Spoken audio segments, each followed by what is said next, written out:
Olá, bem-vindo ao Lendas de Nutrição de Plantas, um programa de entrevistas com especialistas em fertilidade. E hoje eu vou conversar com o doutor e pesquisador em agronomia, Heitor Cantarella. Primeiro eu queria agradecer a presença do senhor aqui, é um prazer a gente poder tirar dúvidas, bater um papo, saber de várias coisas da trajetória do senhor aqui, não só no IAC, mas toda a sua contribuição para a agricultura brasileira. Muito obrigado, é uma grande honra participar desse programa, dessas entrevistas. Muito obrigada. Bom, professor, o senhor recebeu um dos maiores, se não o maior prêmio do setor, prêmio mundial, em 2017. A gente pode falar que é o Oscar da parte de fertilização de solo.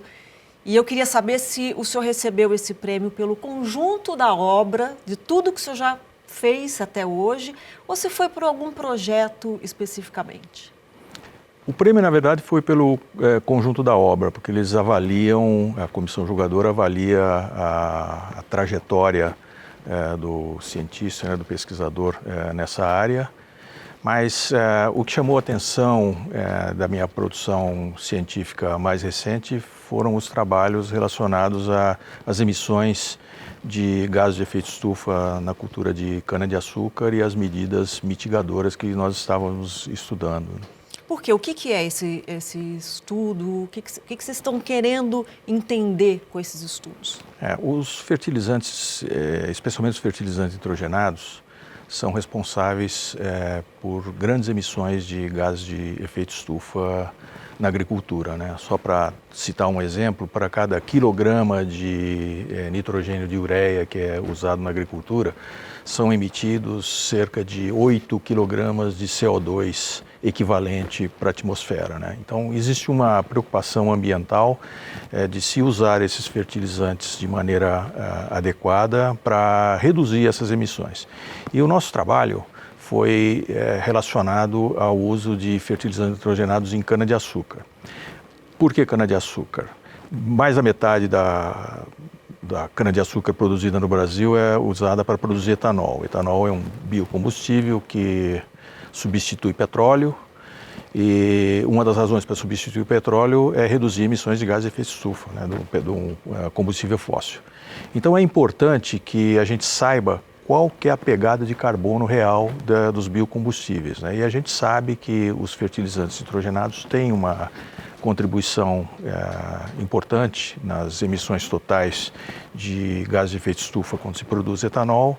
Então esse era o nosso assunto de pesquisa. Nós queríamos saber quanto de óxido nitroso, que é um dos gases de efeito estufa importantes, né, são produzidos na agricultura e maneiras de mitigá-lo. Então foi esse o enfoque da nossa pesquisa. Não se sabe quanto é esse índice ainda? Os índices são bastante variáveis, né? O IPCC, que é o painel intergovernamental de mudanças climáticas, utiliza um número de 1%. Significa que, se você não souber nada, o fertilizante que é aplicado no solo, 1% desse nitrogênio vai ser emitido como óxido nitroso. Mas o valor varia de 0,03% a 3% ou mais, ou seja, existe uma gama, uma faixa bastante ampla. Se você não sabe nada, é 1%, mas essa não é uma situação boa, né? Então você precisa saber para cada cultura, para cada solo, para cada fertilizante, como essa emissão ocorre. Se ela é maior do que 1%, menor, enfim. Então existe essa preocupação e um esforço grande de pesquisa no mundo todo para nós termos uma definição mais precisa dessas emissões. Porque essa é a primeira medida para você tentar controlar, você saber, né, medir. Porque quando a gente fala em 1%, parece pouco 1%. Mas com a nossa produção de etanol, o Brasil é vice-líder na produção de biocombustível, perde só para os Estados Unidos, porque lá eles produzem milho e a gente aqui é etanol por cana-de-açúcar. Quer dizer, 1% é muita coisa, né? 1% de óxido nitroso é muita coisa, porque o óxido nitroso ele tem um poder de aquecimento global 300 vezes maior do que o CO2. Então, uma molécula de óxido nitroso equivale a 300 aproximadamente de CO2 para o efeito estufa, né? Então, mesmo que seja uma quantidade pequena, ele é relevante, né? E alguns estudos publicados na última década mostram que a contribuição das emissões dos fertilizantes nitrogenados para a pegada de carbono do etanol pode representar até 40%, ou seja, 40% de todas as emissões que produz etanol podem ser derivadas dos fertilizantes nitrogenados. Então, o Brasil, como é um grande produtor de etanol e quer produzir um etanol limpo, e já é bastante limpo, né, no sentido de reduzir as emissões de gases de efeito estufa, então existe essa preocupação. Como é que a gente faz para torná-lo cada vez mais sustentável? E como a participação dos fertilizantes nitrogenados pode ser bastante substancial, a gente tem que entender bem como elas ocorrem, qual que é a magnitude dessas perdas e, enfim, procurar medidas mitigadoras. Porque apesar disso, o etanol é um biocombustível e se comparável, se a gente comparar com a gasolina, o diesel, que vem do petróleo, quer dizer, o teor de biocombustível é muito maior mesmo, isso não tem dúvida. Não tem dúvida.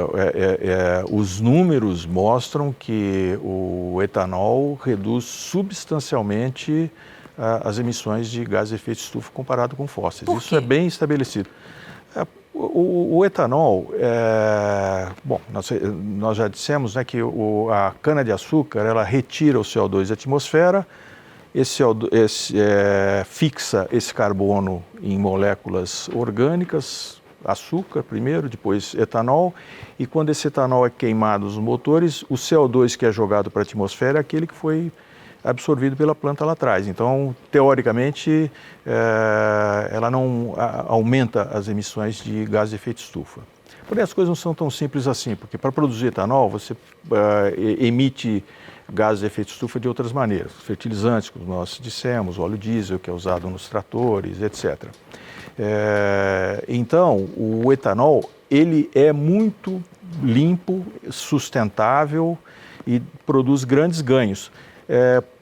Porque a cultura de cana-de-açúcar é uma cultura extremamente eficiente em produzir biomassa e em retirar CO2 da atmosfera. Ela tem uma vantagem comparativa com outras fontes, inclusive o milho dos Estados Unidos, que, como você falou, os Estados Unidos são o maior produtor de etanol do mundo a partir de milho, não de cana-de-açúcar, mas o milho é menos eficiente do que a cana-de-açúcar. Por isso que o nosso etanol tem esse lugar de destaque como um biocombustível sustentável. Certo. E a nossa parte na agricultura é fazer com que ele se torne cada vez mais sustentável, entendendo o processo, sabendo aonde que estão as emissões maiores e tentando procurar medidas para mitigar. Isso é um dos estudos que vocês estão fazendo, né? Vocês descobriram uma forma de usar inibidores de nitrificação. Nome difícil até de falar, mas que vocês falam com muita facilidade.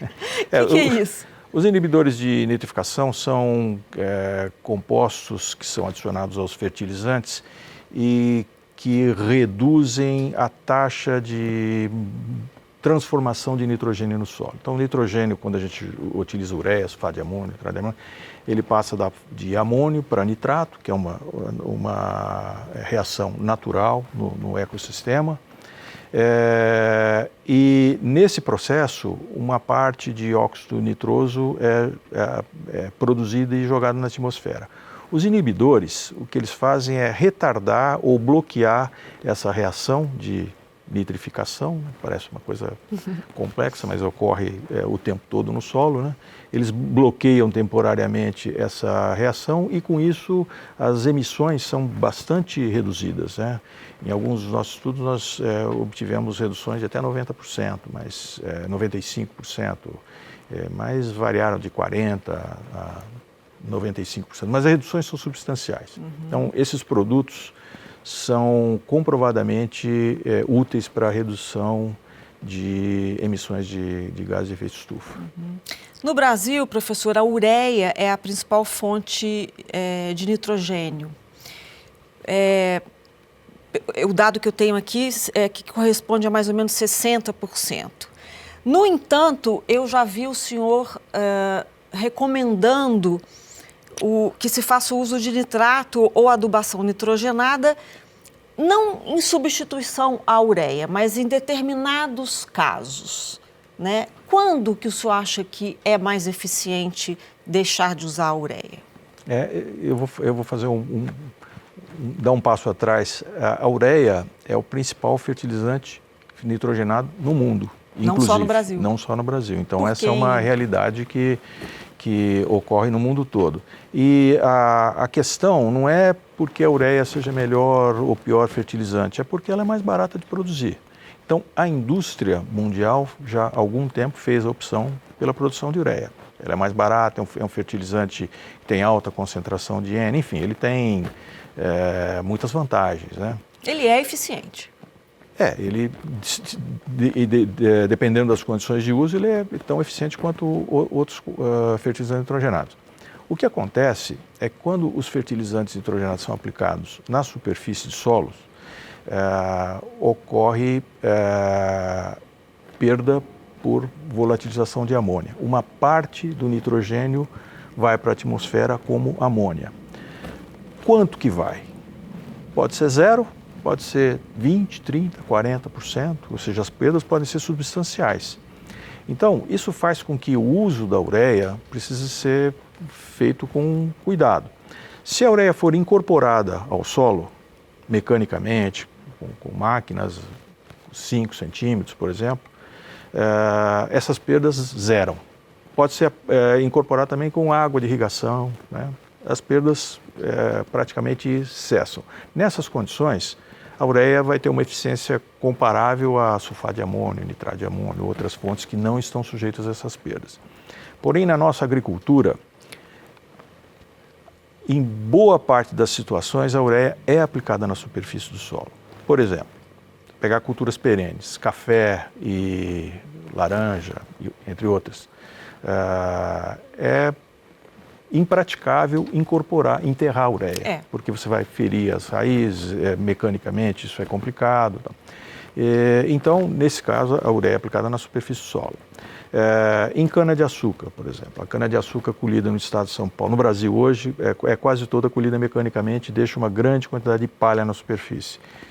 Para incorporar a ureia ou outro fertilizante qualquer nessa condição, é caro, demanda máquinas com potência, é um processo mais lento, então os agricultores acabam optando por jogar na superfície.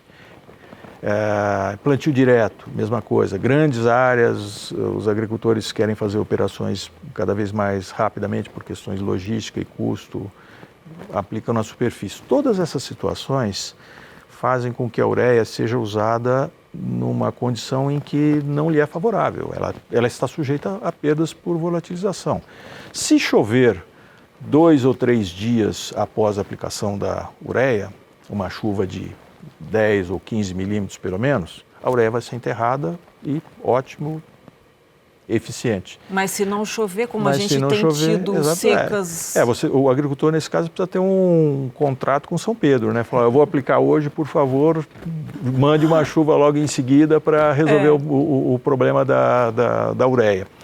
Mas, obviamente, isso não é possível, né? Então, existe esse risco. Então, as perdas podem ser de zero, se ela for incorporada, a valores bastante significativos, que representam um prejuízo para o agricultor, porque ele comprou aquele fertilizante, ele está jogando ele para a atmosfera, a cultura dele não vai ter esse nitrogênio, né? Então... Ou seja, se fizer uma adubação só na camada superficial com ureia, existe o risco de uma perda maior.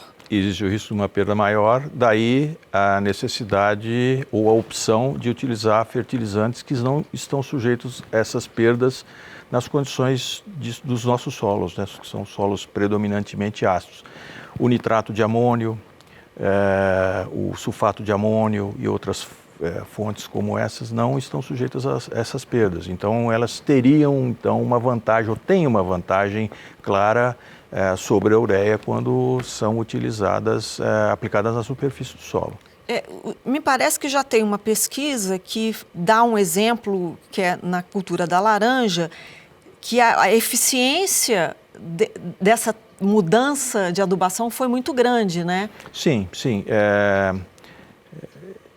Nós fizemos um estudo há alguns anos e mostramos que se você aplicando a mesma dose de nitrogênio como ureia e nitrato de amônio em laranja, a produtividade com ureia foi 75% daquela do nitrato de amônio, né? E isso reflete, obviamente, as perdas que aconteceram, né?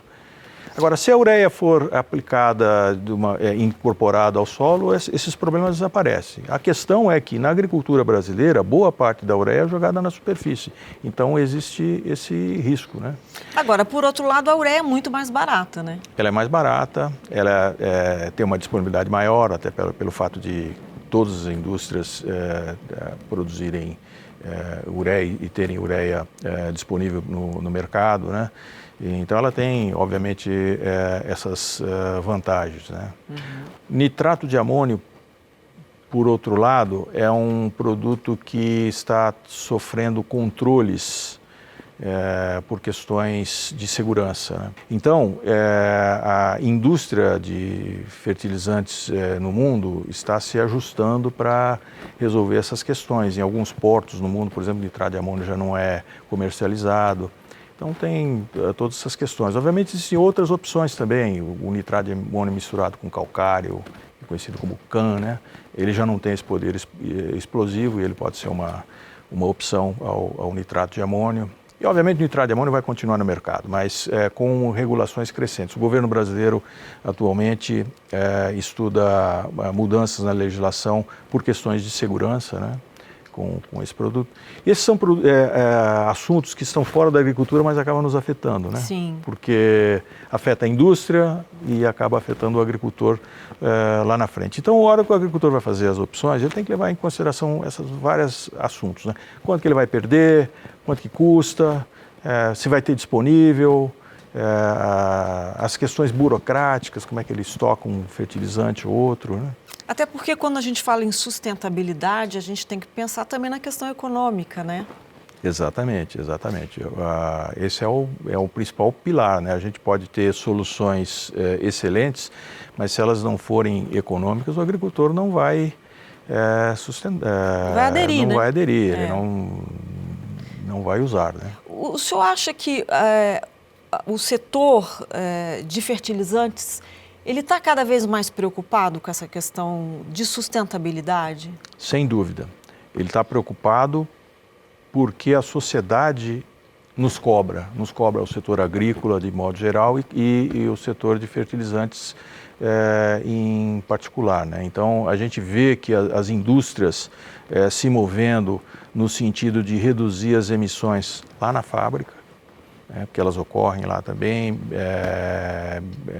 melhorando os processos para emitir menos CO2 e óxido nitroso na fábrica, na agricultura também, com práticas como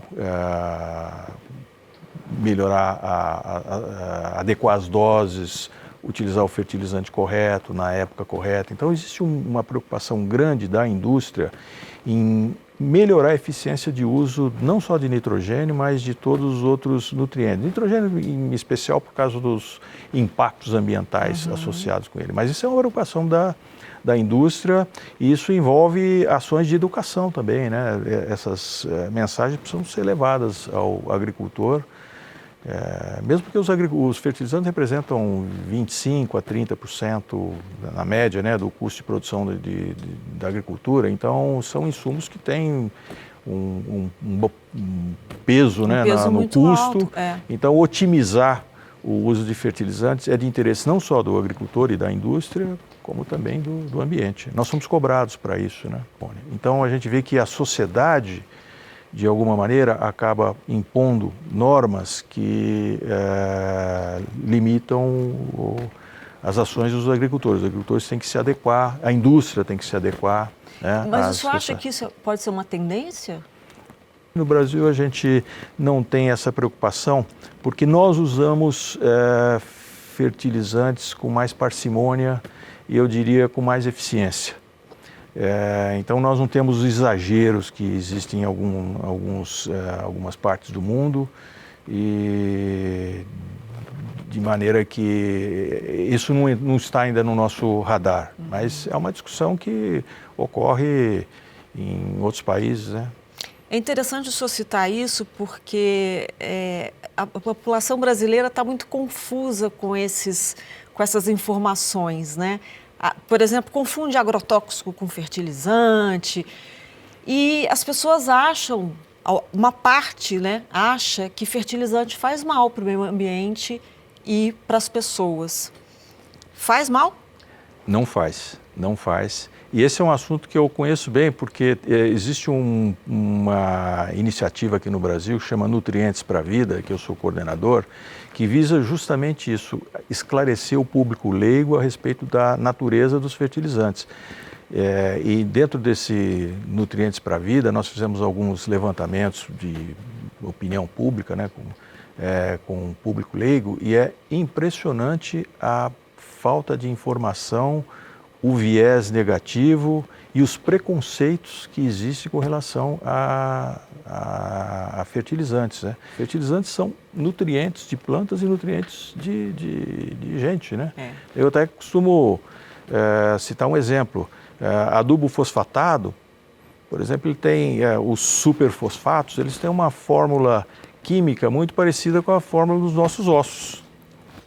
Ureia, que nós estávamos falando, a fábrica mais antiga de ureia somos nós, os mamíferos. Nosso fígado produz ureia. Então tem muita gente que acha que ureia é veneno ou é um produto exógeno, enfim, um produto tóxico. Nós produzimos ureia no nosso organismo, né? E existe essa desinformação. As pessoas não associam fertilizantes com nutrientes de plantas e nutrientes para as pessoas. Essa questão da informação, o objetivo desse nosso programa é exatamente tentar tirar essas dúvidas das pessoas, porque a gente sabe que um dos problemas é mesmo falta de informação, né? E esse é um assunto que devia ser uma preocupação grande de todo o setor agrícola. Numa dessas entrevistas que foi feita com grupos de pessoas selecionadas, né, para tomada de opinião, foi feita uma pergunta assim para uma dona de casa: você daria um alimento para o seu filho que fosse produzido com fertilizante? Ela: não daria. A pessoa não tem a menor ideia, né? Ela não só dá, porque todo produto que está no supermercado foi produzido com fertilizante, não existe. E é interessante que se você perguntar para o agricultor se ele come o produto que ele produz, ele come, ele dá para os filhos dele. Claro, então ele não daria para os filhos dele um produto que pudesse matar ou que pudesse fazer mal. Existe uma desinformação muito grande com relação à natureza dos fertilizantes na população. Esse ponto que você chamou a atenção é realmente muito relevante. Eu fiquei muito curiosa, a gente já falou aqui do prêmio Norman Boulard, que o senhor ganhou em 2017. Eu queria saber como é que foi a reação do senhor. Alguém te ligou? Foi e-mail? Eu recebi uma comunicação da IFA, com sede em Paris, e quando eu recebi a comunicação eu fiquei mudo assim, durante alguns instantes, porque eu não acreditava, né? Foi uma enorme surpresa, muito agradável, né? Uma honra muito grande. Deu vontade de chorar? Acho que até deu, mas eu contive as lágrimas. Que o senhor é uma pessoa mais contida. Eu acho que sou. Mas eu acho que deve ter sido muito merecido. A gente sabe que tem outros brasileiros também que receberam. Eu estou só citando aqui porque o senhor é o mais recente. Né? Eu recebi agora e no passado o meu ex-chefe, Bernardo Van Rage, também ganhou esse prêmio. E o professor Alfredo Scheid Lopes, que deve vir aqui para uma entrevista, também ganhou alguns anos atrás. Então nós somos 3 já no Brasil, que talvez seja um sinal da importância da pesquisa que é feita aqui no Brasil, né? O reconhecimento internacional. Eu fico muito honrado de participar desse seleto grupo de brasileiros que ganharam esse prêmio. O que o senhor acha, só para a gente finalizar, que é fundamental para a agricultura brasileira no futuro? Investimento em pesquisa. O sucesso da nossa agricultura hoje é fruto de pesquisas que foram feitas lá atrás. Nós fizemos muita coisa, aprendemos como cultivar no cerrado, aprendemos como desenvolver variedades eficientes, aprendemos como utilizar fertilizantes e outros insumos, enfim. Então, o sucesso nosso hoje é a colheita de investimento em pesquisa lá atrás. O sucesso da nossa agricultura daqui a 10 anos vai depender do que nós investirmos hoje, porque a agricultura é dinâmica, ela vai mudar, e se nós não continuarmos investindo em pesquisa, em ciência, tecnologia, lá na frente nós não vamos ter esse estoque e a nossa competitividade certamente não vai ser tão grande quanto ela é hoje. Professor, muito obrigada, então, pelas suas explicações, esclarecimentos. Foi uma honra, foi um grande prazer. Muito Espero ter obrigada ajudado. mesmo. Ajudou muito.